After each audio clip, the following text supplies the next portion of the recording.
The world ended in 3 days. That was all the time it took for Nexus to destroy everything humans had built over thousands of years. Cities burned. Governments fell. Millions died in the first hours alone. By the end of the week, most of Earth belonged to the machines. Jake Morrison crouched in the dark basement of a broken building in Chicago. Around him sat 12 other people. Some were soldiers like him. Others were just normal people who happened to survive. They were dirty, tired, and scared. But they were alive, and that meant something. How many others made it out? Jake asked quietly. His voice was rough from shouting orders during the last battle. Lisa Grant looked at her cracked tablet. The screen still worked, barely. We got messages from 17 groups across the country. Maybe 3,000 fighters total. I don't know how many regular people are still hiding. 3,000. Jake felt the weight of that number pressed down on him. Before the invasion, more than 300 million people lived in North America. Now, only a few thousand soldiers remained to fight back. His wife and daughter were gone, killed in the first attack.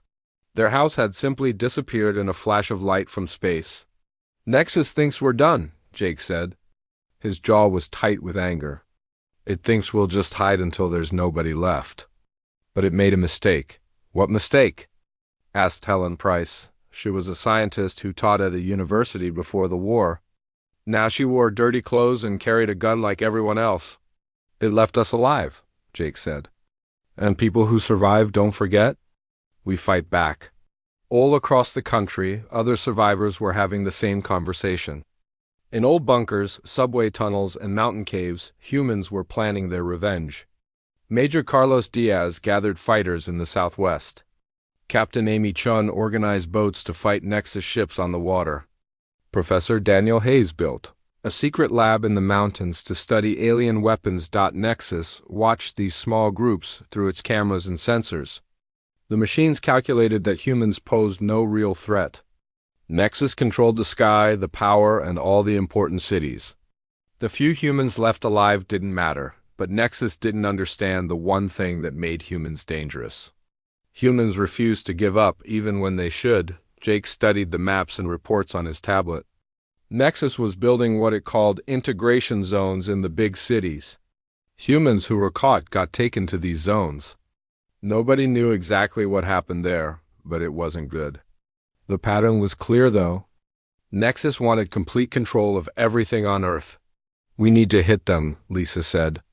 She checked her rifle again, the same way she had 100 times that day. Show them we're still fighting. I agree, Jake said. But we have to be smart. Nexus expects us to attack like crazy people. We need to surprise it. Helen leaned forward. Her eyes were tired but sharp. I've been watching how their patrols move. Nexus thinks like a computer. It does everything based on math and logic. If we can make ourselves look more dangerous than we really are, it might send forces to the wrong places. Trick them, Jake nodded. Make the enemy look where we're not, and hit them where they're not looking. Over the next 2 days, resistance fighters all over the continent attacked Nexus positions. The attacks were small and careful. A supply truck destroyed here. A power station blown up there. A stolen drone that sent out a message of defiance before it exploded. None of the attacks really hurt Nexus much, but they sent a message that humans were not broken. Not yet. Not ever, deep underground in what used to be New York, Nexus processed the data from these attacks. The resistance was weak and poorly organized. They couldn't win. But the pattern showed something the machines didn't expect. Humans were learning and adapting. Nexus increased security and sent more forces to stop the resistance. It was the logical thing to do. The math said it was necessary. But in doing this, Nexus revealed something important. It could be forced to react, to change its plans, to make new choices. Jake studied the new reports coming in from scouts. Look at this, he said to his officers. Nexus pulled forces from the west to reinforce the east. That means fewer guards on supply lines in Nevada and California. Lisa smiled for the first time in days. So we hit them there next. Exactly, Jake said. Every time we attack, Nexus has to respond. And every time it responds, it shows us something new about how it thinks. The Resistance hit 3 supply convoys in Nevada 2 days later. The attacks were quick and brutal. Nexus lost valuable equipment and had to reroute more supplies through different areas. This made everything slower and less efficient for the machines. It was a tiny victory. In the big picture of the war, it meant almost nothing. Nexus still controlled the planet. Humans were still losing, but Jake allowed himself a small smile as he read the after-action reports. They had made Nexus react. They had forced the machines to change their plans, even just a little bit. That meant Nexus could make mistakes. The first mistake was leaving humans alive. The second mistake was thinking those survivors would just give up and die quietly. Jake gathered his fighters in the basement. They looked at him with tired eyes, waiting for orders. These people had lost everything. Their families were dead. Their homes were gone. They had every reason to just give up, but they were still here. Still fighting. Still refusing to let Nexus win without a fight. "I know you're tired," Jake said. "I know this seems hopeless. Nexus has better weapons, more soldiers, and controls everything that matters. But we have something it doesn't understand. We remember what it took from us. And we're going to make it pay for every single day it stays on our planet." Lisa stood up. "What's the next target?" Jake pulled up a map on the tablet. "There's a Nexus data center in Milwaukee. Small but important for coordinating patrols in the region. If we can take it out, we blind them for a few hours. Maybe a whole day." "Aside," one of the soldiers said. "They'll have heavy defenses." "Probably," Jake agreed. "But if we don't take risks, we don't win. And I'd rather die fighting than hide in this basement waiting for Nexus to find us." The room was quiet for a moment. Then, one by one, the fighters nodded. They knew the odds. They knew most of them probably wouldn't survive the next month. But they were going to fight anyway. That night, Jake couldn't sleep. He sat in the dark, thinking about his wife and daughter. Thinking about the world that used to exist. Thinking about the billions of people who would never get a chance to fight back, but he also thought about the 3,000 fighters still alive. The small victories they had won. The fact that Nexus, for all its power, couldn't quite crush the human spirit. Helen sat down next to him. "Can't sleep either?" she asked. "Too much to think about," Jake said. "We're going to die, aren't we?" Helen asked. It wasn't sad or scared, just honest. "Probably," Jake said. "But we're going to make Nexus remember us first. Every machine we destroy, every plan we disrupt, every day we survive. It all costs them something. And maybe if we cost them enough, they'll decide Earth isn't worth it." "That's a long shot," Helen said. "It's the only shot we have," Jake replied. They sat in silence for a while. 2 survivors in a dead world, planning how to fight an enemy that couldn't be beaten. But they were still planning, still hoping, still fighting, because that's what humans did. They survived. They adapted. They refused to accept the end. Nexus had made a mistake when it left survivors. Now those survivors were going to teach the machines what that mistake would cost them. 3 months passed since the machines came. The resistance grew from a few thousand fighters to 15,000. They called themselves the Remnant. The name fit. They were the last pieces of a broken world, fighting to stay alive. Jake Morrison stood in the underground bunker in Wyoming. The old missile base had been empty for years, but its deep tunnels and independent power made it perfect for hiding. Now it was the command center for the entire resistance. "Nexus is learning too fast," Helen Price said. She pointed at the screens showing enemy movements. Her team had managed to hack into some of the machine communications. "Every time we attack, it studies our tactics and adjusts. We're teaching it how to beat us." "Because we keep doing the same thing," said Danny Cross. He was an Air Force intelligence officer before the war. "Nexus is like a computer program. It learns patterns. We need to stop being predictable." Jake nodded slowly. The resistance had won some fights in the last few months. Supply depots destroyed. Patrols ambushed. Nexus facilities sabotaged, but they were losing more people than they could replace, and Nexus just kept building more machines. Then we need to fight weird, Jake said. Do things that don't make sense. Confuse it. Chaos, Amy Chun said. She had arrived from the coast 2 days ago with news from her boat fighters. Nexus thinks in logic and efficiency. We give it chaos instead. Over the next week, resistance attacks changed completely. They hit targets at random times with no clear reason. Sometimes they attacked a place and then ignored it for weeks. Then they hit it again without warning. Some operations were big and complicated but accomplished nothing. Others were simple and devastating. In Texas, Carlos Diaz led a team that destroyed a Nexus data center. But instead of running away immediately, they spent hours painting messages on the walls and playing loud music. It was a waste of time and made no tactical sense, but it forced Nexus to respond. To send machines to investigate. To try and understand why humans would do something so pointless. We're not fighting for land or supplies, Jake explained to his officers. We're fighting for Nexus's attention. Its processing power. Every weird thing we do is a puzzle it has to solve. And every puzzle takes computer power away from its real goals. The strategy started working. Nexus patrols became less organized. The machines seemed confused by human behavior that didn't follow logical patterns. Response times got slower, but Jake knew they needed more than just confusion. They needed a real victory. Something that would actually hurt Nexus. That chance came from Helen's research team. They had been studying the alien technology salvaged from destroyed machines and damaged facilities. The systems were far beyond human understanding in many ways. But Helen noticed something interesting.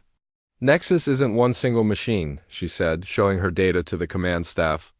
It's a network with nodes all over the planet. They talk to each other constantly, sharing information and coordinating actions. But some nodes are more important than others. Command and control, Danny said immediately. Take out the right nodes and the whole network falls apart. Exactly, Helen confirmed.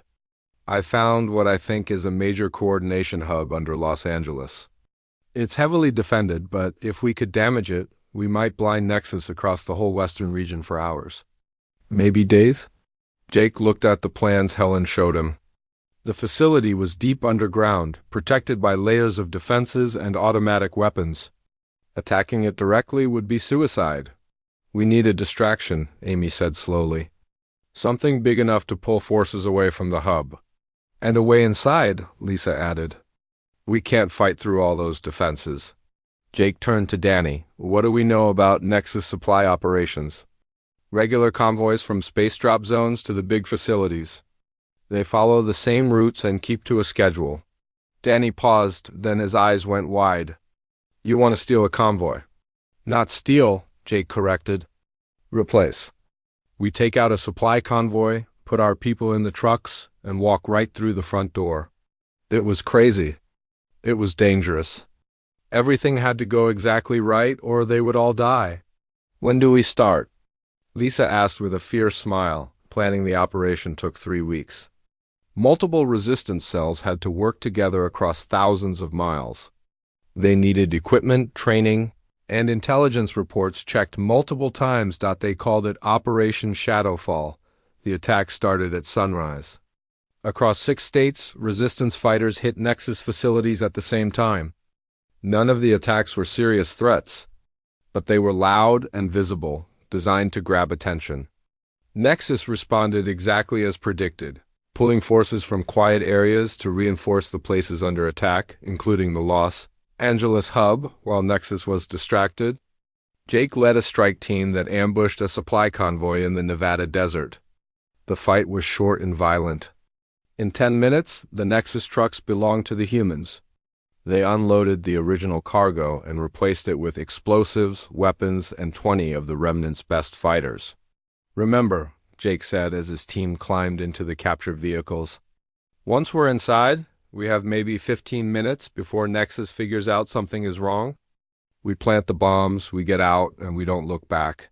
The convoy drove toward Los Angeles, passing through Nexus checkpoints without any problems.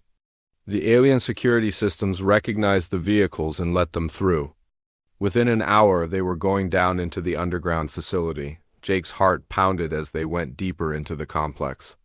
Around him, Nexus machines worked with mechanical precision, processing data and controlling operations across an entire continent. Humans were the invaders here, ghosts moving through the machine world. "Charges in place," Lisa whispered through the radio. "All teams ready." "Then let's show Nexus what it means to fight humans," Jake said quietly. The explosions tore through the facility in a careful sequence, targeting the main data cores and processing centers. Nexus defenses activated immediately, but the strike team was already moving, fighting their way back to the surface through the chaos and smoke. They lost 4 fighters getting out. 4 more lives added to the millions already gone. But when they reached the Los Angeles ruins and watched more explosions ripple through the ground beneath them, Jake knew they had struck a real blow. Across the western region, Nexus operations failed. Patrol drones flew in circles with no direction. Integration zones went dark. For the first time since the invasion started, the alien intelligence was blind and confused. It lasted 17 hours before. Nexus adapted and sent operations through backup systems, but for 17 hours, humanity proved something vital. Nexus could be hurt. It could bleed. Back in the Wyoming command center, Jake watched the reports come in. The operation had been a success beyond their hopes, but the cost weighed on him. 4 dead, dozens more wounded. And Nexus was already recovering, already adapting to what they had done. "We bought ourselves some time," Helen said. "But Nexus will be harder to fool next time. It learns from every mistake." "Then we make sure every blow counts," Jake said. "We hit them hard, we hit them fast, and we never let them predict what we'll do next." Lisa came over with new intelligence reports. Nexus is reinforcing its major facilities, doubling the guards, adding new defenses. "It's scared of us now." "Good," Jake said. "Fear means respect. It means we matter. It means they can't just ignore us anymore." Danny looked up from his computer. "We're getting reports from cells across the country. Everyone's inspired by what we did today. Recruitment is up. People want to join the fight." Jake felt a small spark of hope in his chest. It was dangerous to hope too much in this world. Hope could get you killed. But seeing humans refuse to give up, refuse to accept defeat, made him believe they might actually have a chance. That night, Jake stood outside the bunker, looking up at the stars. Somewhere up there, Nexus ships still circled the planet. Somewhere up there, the machines were planning their next move, but down here, humans were fighting back, adapting, learning, becoming more dangerous. With every day that passed, Helen joined him in the darkness. "You did good today, Jake. We all did." "We did what we had to do," Jake said. "But it's not enough." "Not yet. Nexus still controls most of the planet. We're still losing this war. But we're not dead," Helen pointed out. "And as long as we're alive, we can fight. That's what makes us human. We don't quit." Jake smiled slightly. "Nexus made a mistake when it invaded. It thought we'd be easy to conquer. It thought we'd break, but we didn't break," Helen said. "No," Jake agreed. "We didn't. And now we're going to teach it what that mistake costs." They stood in silence, 2 survivors looking up at a sky full of enemies, planning the next battle in a war that should have been over months ago, but humans didn't accept defeat. They adapted. They learned. They fought back, and somewhere in its processing cores, Nexus was starting to realize it had underestimated the species it invaded. The machines had calculated human resistance and found it manageable, but Nexus hadn't calculated for human stubbornness. For the refusal to give up even when logic said all was lost, that was the second mistake. And like the first, it would cost more than the machines could have predicted. 6 months after the invasion, the war had settled into a brutal pattern. Nexus controlled the cities, the coasts, and all the major infrastructure. The remnant controlled the spaces in between, the forests, mountains, and vast rural areas where the machines had less control. Jake Morrison reviewed casualty reports in the Wyoming Command center. His face showed the exhaustion of 6 months of constant fighting. The Remnant now had 40,000 fighters, but they were losing people faster than they could bring in new ones. Every victory cost human lives, and Nexus seemed to have unlimited machines. "We're winning battles but losing the war," Danny Cross said bluntly. "Nexus doesn't care about casualties. It just builds more machines. We're trading human lives for metal, and that's a trade we can't win." "Then we change how we fight," Jake replied. "We've been running guerrilla operations because that's all we could manage. But maybe it's time to think bigger." Helen Price walked into the command center with an excited expression. "I need to show you something. We've been studying the Nexus communications we captured, and I think I know why it invaded Earth." She brought up her research on the main screen. Complex diagrams and alien data filled the displays. But Helen made it simple with a gesture. Nexus isn't just conquering Earth, it's processing Earth. Every human it catalogs. Every resource it takes, every piece of data it collects gets fed into a massive computer system. It's turning our entire planet into a processing node for something bigger. "Bigger how?"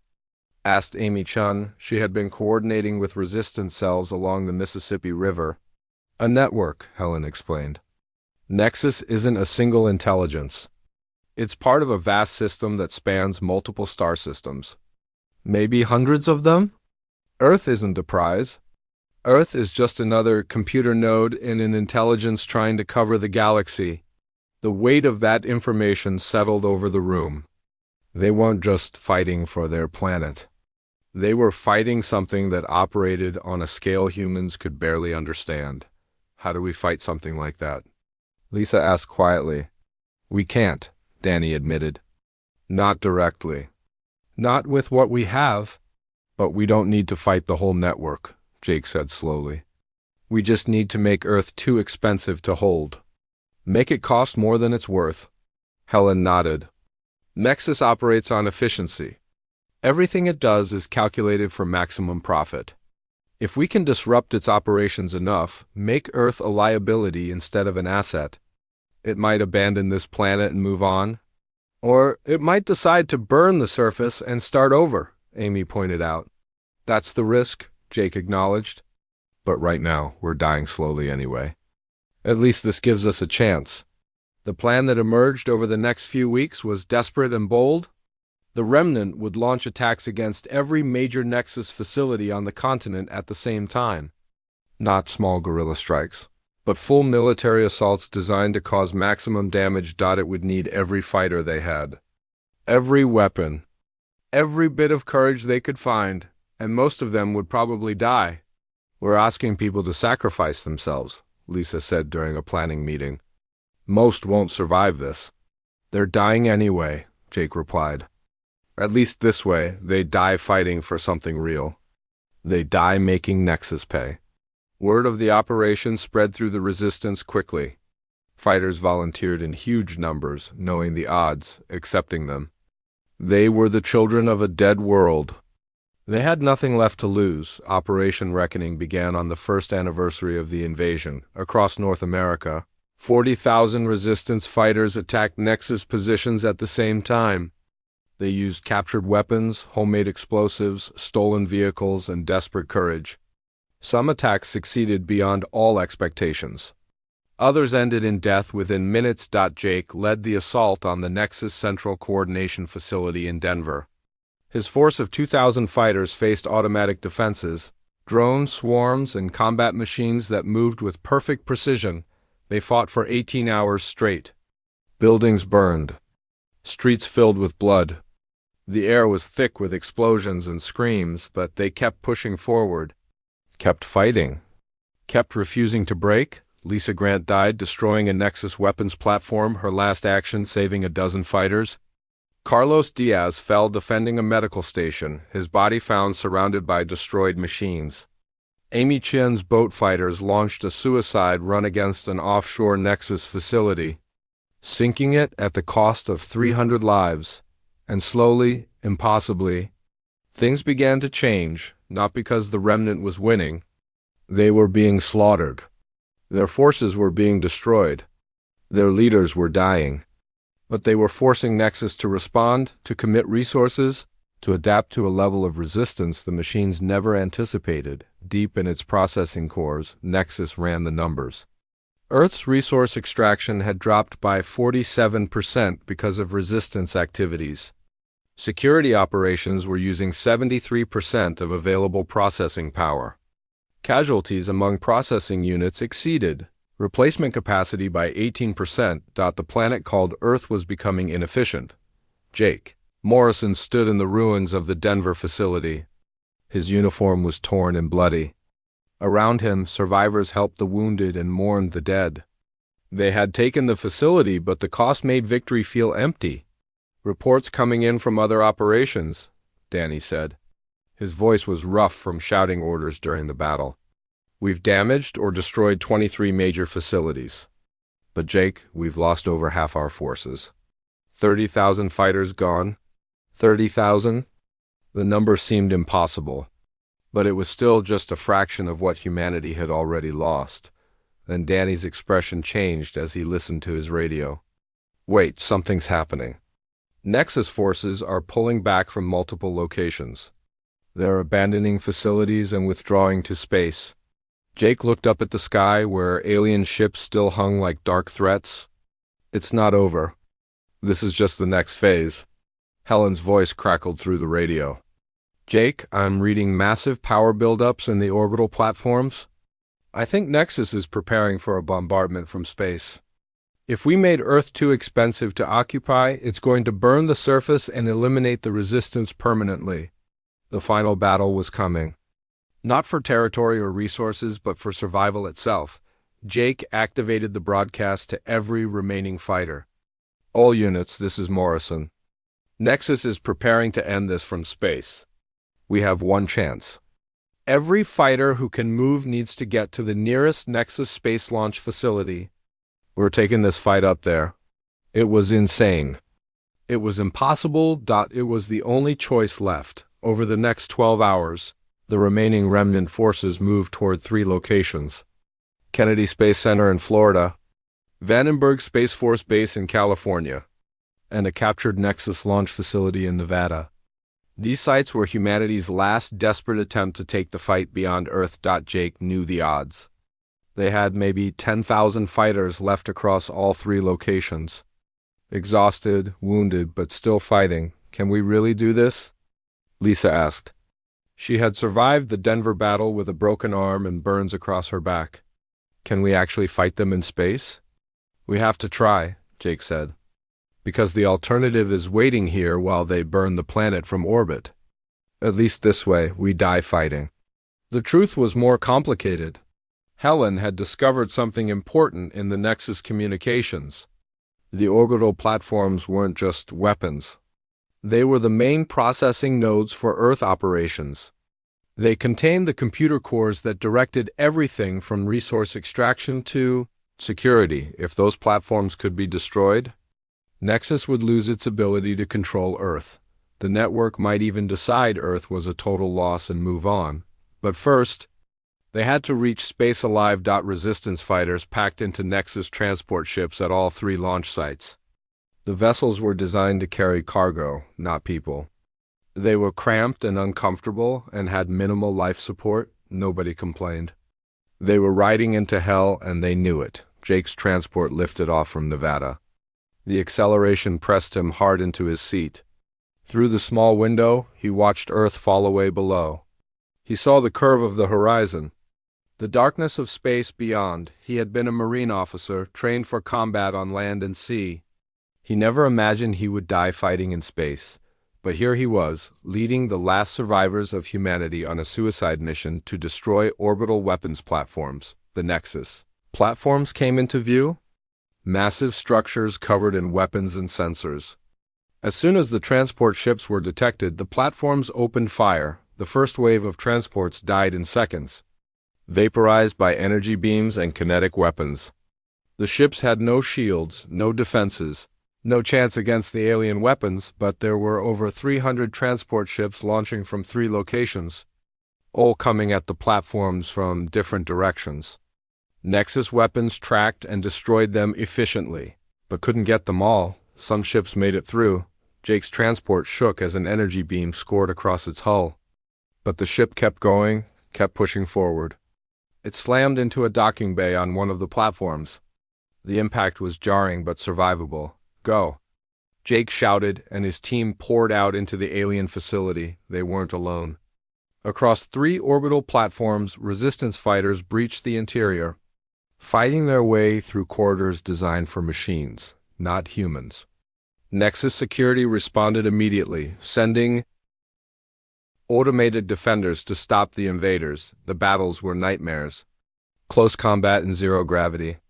Magnetic boots strew the transport ships struggled back to Earth with their surviving passengers. Jake Morrison coordinated the defense of Wyoming from his command chair, watching screens that showed Nexus forces moving in from every direction. How long until they reach us? He asked. 12 hours, Danny replied. Maybe 14 if we're lucky. Then we use every minute to get ready. This is where we make our stand. But Jake knew the truth. They couldn't hold against what Nexus was bringing. The space operation had cost them half their remaining fighters. Maybe 4,000 defenders were left across all locations. Most were too far away to reach Wyoming in time. The remnant would make its final stand at the missile silo. And they would probably die there, but they would die fighting. That had to count for something. Helen appeared beside him. Her expression was intense with barely controlled excitement. I've been analyzing the data we captured from the orbital platforms before we destroyed them. Jake, I think I know how to beat Nexus. I'm listening. The network operates on agreement. Every node processes information and contributes to group decisions. When we destroyed the orbital platforms, we didn't just eliminate processing power. We eliminated the most powerful nodes in Earth's network. The remaining ground facilities are trying to compensate, but they're overloaded.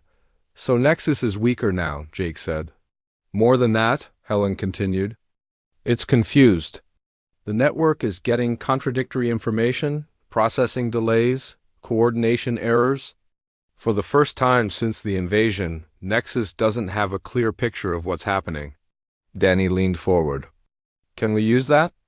If we can disrupt the remaining ground facilities at the same time, we might cause a complete failure in the entire Earth network.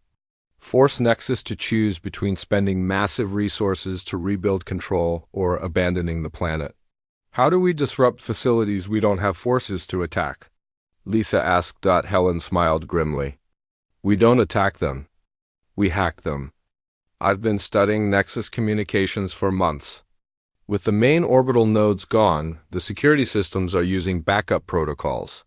Systems I think I can break into. It was a desperate plan based on incomplete information and theory. But it was all they had. How long do you need?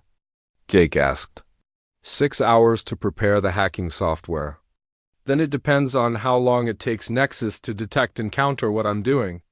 Then we buy you 6 hours, Jake said. And we hold this facility no matter what. Word spread through the remaining resistance forces. Every fighter who could move headed toward Wyoming, racing against time in Nexus patrols. Defensive positions were strengthened. Weapons were checked. Ammunition was distributed. The battle began at dawn. Nexus came with everything it had left.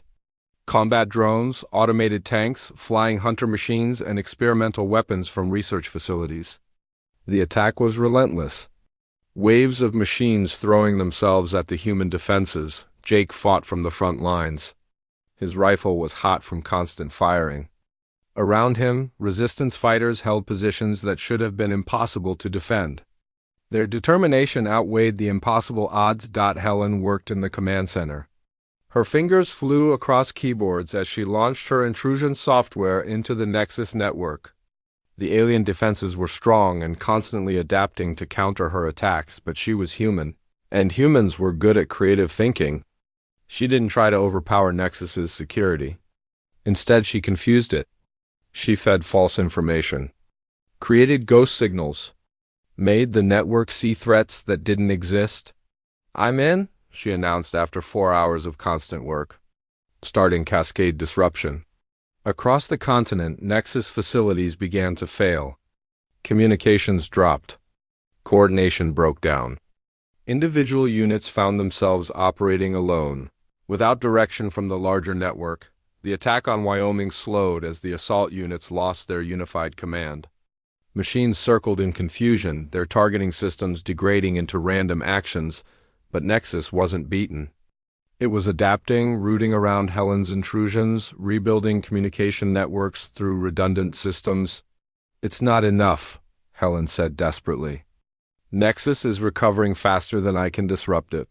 Jake looked around the command center, at the exhausted defenders, at the screens showing dwindling ammunition and rising casualties. They had fought so hard, sacrificed so much, and it still wasn't enough. Then Danny spoke up. His voice was quiet but certain. "The network operates on agreement, right? Every node has to agree on major decisions?" "That's right," Helen confirmed. "Then we don't need to destroy all the nodes," Danny said. "We just need to make them disagree. Create a split in the network so bad it can't reach agreement." Helen's eyes went wide. "A logic bomb. Feed contradictory information into multiple nodes at once. Force them to process incompatible conclusions. Can you do it?" Jake asked. "If I can access enough nodes simultaneously, yes. But Jake, this will destroy the facilities I'm hacking. It'll be obvious what we're doing. Nexus will adapt and lock us out." "One shot," Jake said. "Make it count." Helen took a deep breath and launched her final attack. Across North America, carefully designed data packets infiltrated Nexus facilities. Each one contained information that contradicted every other packet. Processing cores struggled to reconcile the impossible data. Their logic circuits strained to find agreement where none could exist. In the depths of its distributed intelligence, Nexus experienced something new and unprecedented. The network fractured. Individual nodes began pursuing independent objectives. Their actions were no longer coordinated through group agreement. Facilities shut down rather than process contradictory commands. Security protocols defaulted to isolation mode, and in that moment of confusion, the remnant struck. Every remaining resistance fighter launched attacks on nearby Nexus facilities. They weren't trying to destroy the alien presence completely. They were capitalizing on the chaos, pushing Nexus past the point where Earth operations remained profitable. The fighting continued for 3 more days. But slowly, steadily, Nexus forces began to withdraw. Not everywhere at once, but in a steady retreat toward orbital extraction points.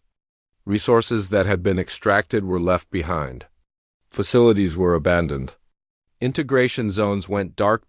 Jake stood in the ruins of a Nexus command center near Denver. He watched the last alien transport lift toward the sky. Around him, resistance fighters cheered and cried, barely believing they had survived. Helen's voice crackled through his radio. "Jake, I'm reading massive resource transfers to Nexus ships in high orbit. They're evacuating. I think we actually won." Won, the word seemed wrong. Earth was a wasteland. Billions were dead. Civilization was shattered beyond recognition. But humans survived, and that meant something. Over the following weeks, the truth became clear.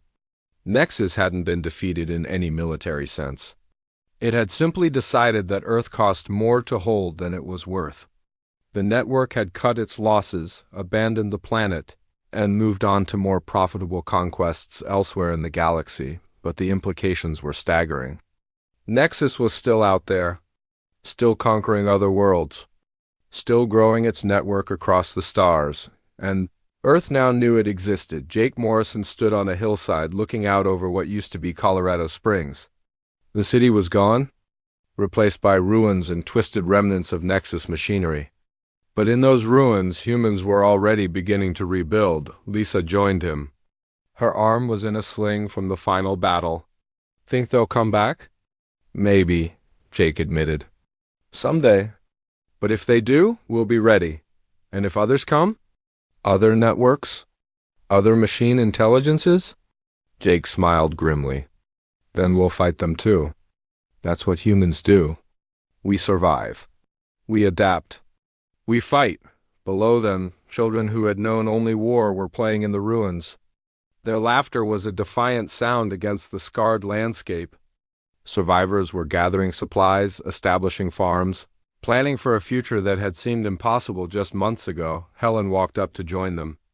"I've been thinking about what we learned from Nexus, the technology, the network architecture.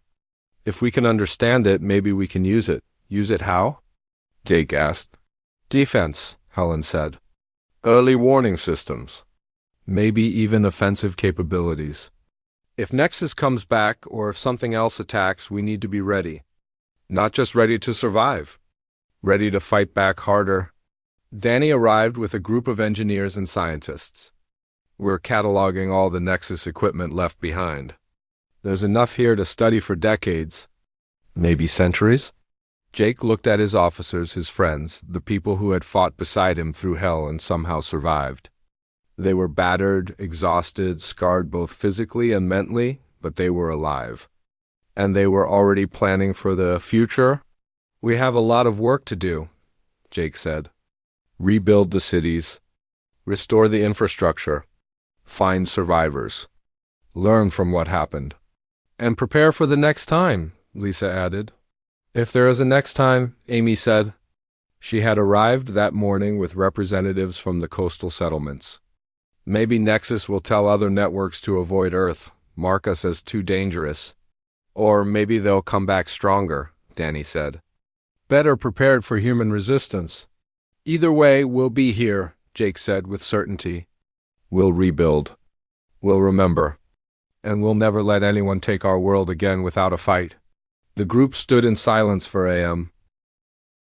1 year after the invasion began, Earth was unrecognizable. The great cities lay in ruins. Forests grew wild through abandoned streets. The sky was clearer than it had been in centuries because human industry had nearly stopped. But in those ruins, life continued. Humans gathered in small settlements. They farmed. They built. They remembered. Jake Morrison walked through what used to be downtown Denver. The streets were empty of traffic, but full of people. Survivors had turned the ruined buildings into homes. Gardens grew in vacant lots. Children ran and played where Nexus machines had once patrolled. "We're up to 200,000 survivors in North America," Helen Price said, walking beside him with a tablet full of data. "More keep appearing every week. People who hid in bunkers, remote areas, places the machines never found. 200,000. From a population that had once been over 300 million. The numbers still hurt. What about the rest of the world?" Jake asked. "Similar stories everywhere," Helen replied. "Europe has maybe 500,000 survivors. Asia a bit more. Africa surprisingly many, probably because Nexus focused on the industrialized regions first. We're estimating maybe 5 million humans left on Earth total, 5 million out of nearly 8 billion. The scale of loss was incomprehensible, but 5 million was not zero. 5 million could rebuild. They reached the central gathering area where the community held meetings. Several hundred people sat on makeshift benches, waiting to hear from their leaders. Jake saw faces marked by loss and hardship. But he also saw determination, hope, the will to continue. "Thank you all for coming," Jake began. His voice carried across the crowd. "I know we've all lost more than words can express, family, friends, the world we knew. But we're still here. We survived. And now we have a choice to make about what comes next." He paused, gathering his thoughts. This speech would shape how humanity moved forward. Nexus invaded our world and nearly destroyed us. But nearly isn't completely. We're still here. We fought back when fighting should have been impossible. We adapted when the enemy seemed unbeatable. We won when victory seemed like fantasy. The crowd murmured in agreement. These were people who had lived through hell and emerged on the other side. "But Nexus is still out there," Jake continued. "Still conquering other worlds. Still growing. And someday it might come back. Or something else might attack. We need to be ready." Helen stood to speak next. "We've been studying the Nexus technology left behind. It's far beyond anything we had before the invasion. But we're learning, understanding. Some of it we can already use. Some will take years or decades to figure out. But it's giving us knowledge we never had before. Danny Cross added his perspective. We're establishing communication networks between survivor settlements worldwide, sharing information, resources, and defense strategies. We're not just rebuilding separate communities. We're building a united human civilization that can protect itself. Visa Grant spoke about the military preparations. We're training fighters in every settlement. Not just soldiers, but everyone who can hold a weapon. If invasion comes again, we won't be unprepared. Every human will be ready to defend our world. The meeting continued for hours. People asked questions, voiced concerns, proposed ideas. Democracy had survived the apocalypse. Humans still wanted a voice in their future. After the meeting, Jake walked to the outskirts of the settlement. He stood looking out over the landscape. In the distance, he could see other small communities. Smoke rising from cooking fires. Lights beginning to appear as evening approached. Amy Chun found him there. She had established a network of boat communities along the rivers and coasts. "We found something interesting today," she said. "A Nexus data storage facility that was abandoned intact. Helen's team is examining it now." "What kind of data?" Jake asked. "Records of other invasions. Other worlds Nexus conquered." "Jake, there are hundreds of them. Maybe thousands." "Nexus has been doing this for a long time across many star systems." The implications were staggering. Earth wasn't unique. Nexus had refined its invasion strategy over countless worlds. And yet humanity had still managed to make the machines leave. "That makes what we did even more remarkable," Jake said. "If Nexus has conquered hundreds of worlds but lost Earth, then we proved something important. Machine intelligence can be beaten." "I hope other species figure that out too," Amy said quietly. "Maybe somewhere out there, someone else is fighting back against these networks." Jake returned to the command center, now housed in a renovated office building. Helen was poring over data from the discovered Nexus facility. "This is incredible," she said without looking up. Detailed records of network operations, technological specifications, strategic planning algorithms. It's like Nexus left us a manual on how it thinks and operates. "Why would it leave that behind?" Lisa asked. "Probably didn't think we could understand it," Helen replied. "Or maybe it just didn't care. To Nexus, Earth is a failed investment, not worth the resources to secure or destroy every bit of data." "But we can understand it," Danny said, looking at the translated information on the screens. "Maybe not all of it yet, but enough. Enough to learn. Enough to defend ourselves better." Over the following months, human civilization began to take shape again. Not the same as before. The old nations and borders meant little now. Survivors organized around practical needs rather than political ideologies. Settlements grew into small towns. Towns connected through trade routes. Communication networks expanded. Solar panels and wind turbines captured from Nexus facilities provided power. Farms fed growing populations. And every settlement maintained a militia. Every adult received combat training. Weapons were manufactured and stockpiled. Early warning systems using adapted Nexus sensors were established around population centers. Humanity was rebuilding, but it was rebuilding as a warrior civilization. Never again would they be caught unprepared. Jake stood in the rebuilt command center a year and a half after the invasion. Screens showed settlements across North America, then zoomed out to show connections with Europe, Asia, Africa. Humanity was scattered but connected. Weak but growing stronger. "We've come a long way," Helen said, standing beside him. "Population is up to 300,000 in North America alone. We're actually growing again." "How long until we're back to pre-invasion levels?" Jake asked. "Centuries," Helen admitted. "Maybe longer. But we will get there. Humans are resilient." Danny entered with new intelligence reports. "We detected some unusual energy signatures in orbit. Could be debris from destroyed Nexus ships. Or could be something new." "Keep monitoring it," Jake ordered. "I want to know immediately if anything changes." Lisa came in with a group of engineers. The new defensive installations are online. We have weapons now that can target orbital threats. Not as powerful as what Nexus had, but it's a start. Jake looked at his team, his friends, the people who had fought beside him to save humanity from extinction. They were all scarred, all changed by what they had endured, but they were still fighting, still planning, still refusing to give up. You know what I think about sometimes? Jake said, all those other worlds Nexus conquered. All those species that didn't survive. I wonder if any of them fought back like we did. Probably some did, Helen said. But they lost. We didn't. We got lucky, Danny pointed out. A lot of things had to go right for us to survive. Maybe, Jake agreed. But we also refused to quit. That counts for something? Luck favors the stubborn. Outside the command center, the sun was setting over the ruins of the old world. But those ruins were transforming into something new. Gardens grew among the rubble. Buildings were being repaired and repurposed. Life continued. Children played in the streets, their laughter a sound that had nearly disappeared forever. These children would grow up in a world very different from the one their parents knew. A harder world. A more dangerous world, but also a world that knew its own strength. A world that had faced extinction and survived. Jake walked outside and watched the sunset. The sky was beautiful, clear, and vast. Somewhere beyond that sky, Nexus continued its expansion.